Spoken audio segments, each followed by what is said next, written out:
Hey y'all, Lady Kendall here, and I just wanted to come back in here and continue my mindful money conversation.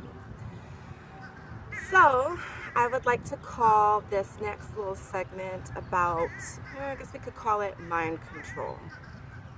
And this, um, this shift that we need to make when we are considering what type of life that we want money to provide for us.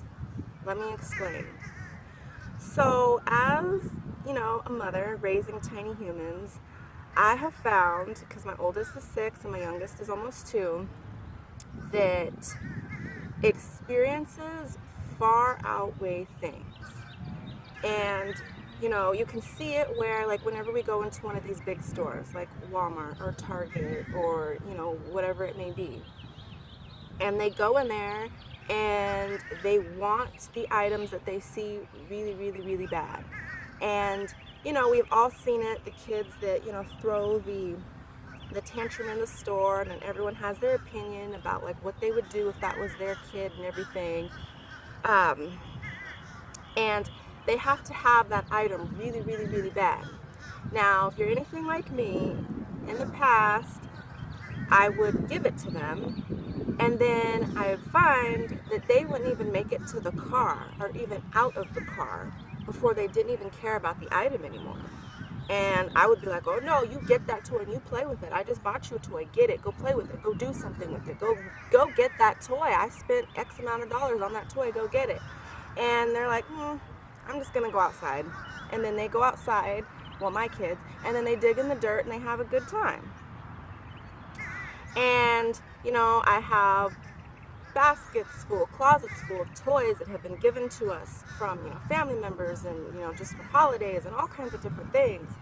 And, just from observing them and just realizing that they don't really care about any of all this. They would rather me take them to the park. They would rather me take them to the science center. They would rather we go do an art project. So that really had me thinking that, I need to make the shift away from buying all this junk, really, and make sure that I invest the money into something that will be more memorable. Take them out to go see things, to go see shows, and whatever it may be. But, we can't be so hard on children just because the same thing happens to us as adults.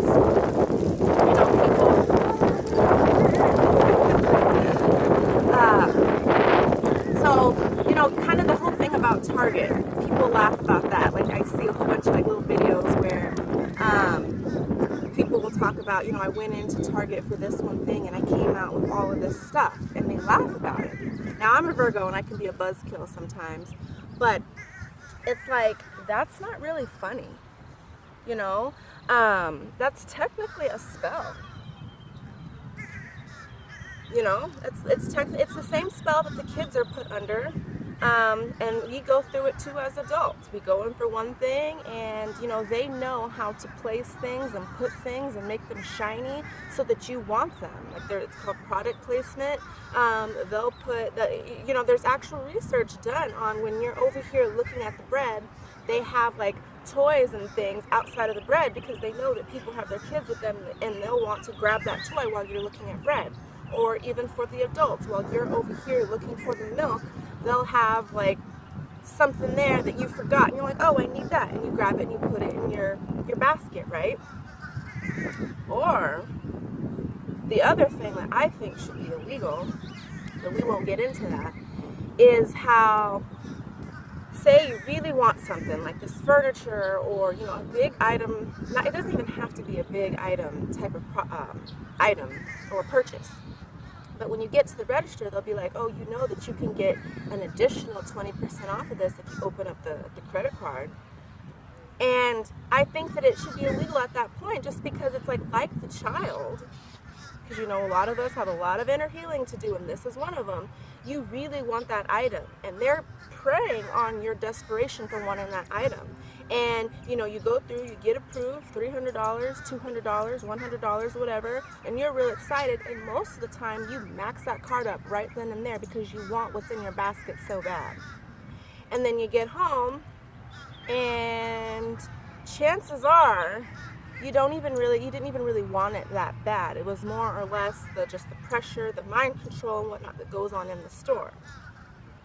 So I say all that to say this, is to really get a grasp on what really matters to you and stick with that. I'm a firm believer that experiences far outlast things. So, purses and shoes and a whole bunch of outfits and a bunch of lipsticks. I mean, this is just for the women. Men are kind of the same. I don't really know their whole thing, but it's typically shoes and I mean, I don't know, hats and things. It's just an accumulation of stuff that just really just gathers up and is worthless. And it's going to be spring cleaning time, so if you go ahead and you just pile up all the stuff that you don't wear anymore, you don't use anymore, you don't look at anymore, and you add up all that money, and typically that's a good trip you could have taken. Typically that's like a big item that you could have saved up for. A lot of y'all need a new washer or a new dryer, or you need new tires. It could have gone towards that, but instead it's just collecting dust for you to go look good where, right? Okay, well, I think I'm going to end it there. Thank you so much for joining. I'll chat with you later.